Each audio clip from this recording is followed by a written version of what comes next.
be on your side at 6.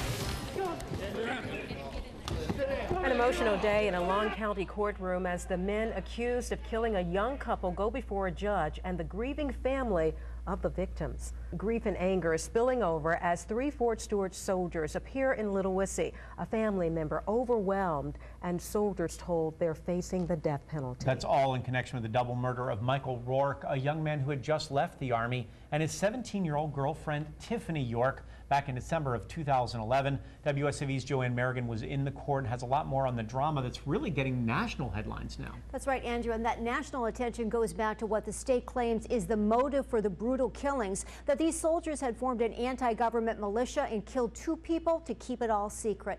But today we were painfully reminded that this is not headlines to families who've lost everything. Despair likely set the stage for this scene as a family member lunged at one of the soldiers. A reminder that in a sterile courtroom, facts present little comfort for a family. They took something from me that's not replaceable. Nicholas York, whose sister was murdered, told reporters his family came to court because they owed it to their loved one. This is how the day began, with each soldier appearing before the judge. The first, 21-year-old Isaac Agigi. State of Georgia versus Isaac Agigi. Considered to be the ringleader of a militia group that committed murder because it thought it was going to be betrayed. The offense of murder of Michael ROARK was committed for the purpose of domestic terrorism.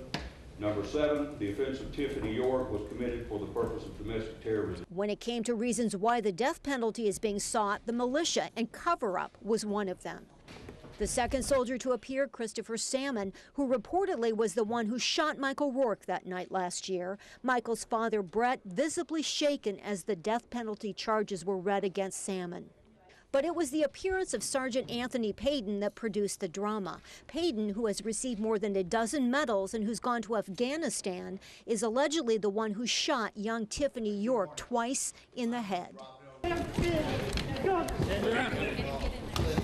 Tiffany's stepfather, Wesley Thomas, lunged toward Payton, only to be stopped by law enforcement. The man's daughter's dead. We understand that. You're not helping their situation.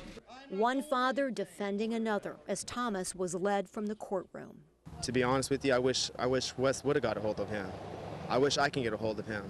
Nicholas York saying his stepdad couldn't take it anymore. Wes, he just has a lot of anger built up for these 4 individuals. How much, because he's seen what it done to a family, how much stress it put us through. It just tore us all apart. We missed Tiffany tremendously. And she was just a beautiful person. You'd never think Tiffany would get tied up with these type of guys. When it comes to the reported motive for the killings, York's brother still doesn't know what to think. I think they're crazy. I don't understand how an E5 and a sergeant and all these high-ranked militaries could listen to a private E1 and how many ways it could have got prevented and just how it led up to this. On Monday, a 4th soldier, Michael Burnett, entered a plea telling the court that he had witnessed Tiffany's murder and that of Michael ROARK, but that he had not participated. Now the death penalty charges have been filed. A long process will begin for defendants and the families of the victims. Nicholas York told us, as far as he knows, his stepfather is not facing any charges because of what happened today. He says Mr. Thomas was allowed to go home after he was able to calm down. JoAnn Merrigan, WSAV News 3.